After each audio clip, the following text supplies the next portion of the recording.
কোটা সংস্কারের দাবিতে আন্দোলনরত শিক্ষার্থীদের শাটডাউন চলছে। রাজধানীসহ দেশের বিভিন্ন জায়গায় চলছে সংঘর্ষ। চলমান বিক্ষোভের মধ্যে শিক্ষার্থীদের আন্দোলন প্রত্যাহারের আহ্বান জানিয়েছেন আইনমন্ত্রী আনিসুল হক। তিনি বলেছেন, কোটা সংস্কারের পক্ষে সরকার। বৃহস্পতিবার চলমান পরিস্থিতিতে এক সংবাদ সম্মেলনে আইনমন্ত্রী একথা বলেন। তিনি আরও বলেন, আমি অ্যাটর্নি জেনারেলকে বলেছি এ সংক্রান্ত মামলার শুনানির জন্য আগামী রোববার আদালতে আপিল করতে, যেন শুনানি এগিয়ে আনা যায়। আন্দোলন প্রত্যাহারের আহ্বান জানিয়ে শিক্ষার্থীদের আইনমন্ত্রী বলেন, পিতৃতুল্য হিসাবে আমি অনুরোধ করছি, আহ্বান জানাচ্ছি, আপনারা আন্দোলন থেকে সরে আসেন। তিনি আরও বলেন, শিক্ষার্থীরা চাইলে আজই বৈঠক করতে রাজি আছে।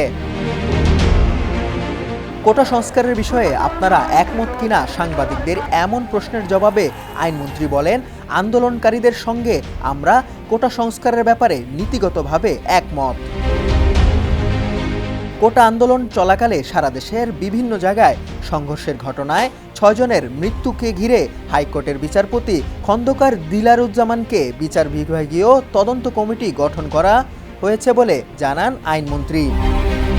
সাদাত তনিম, সমকাল, ডেস্ক রিপোর্ট।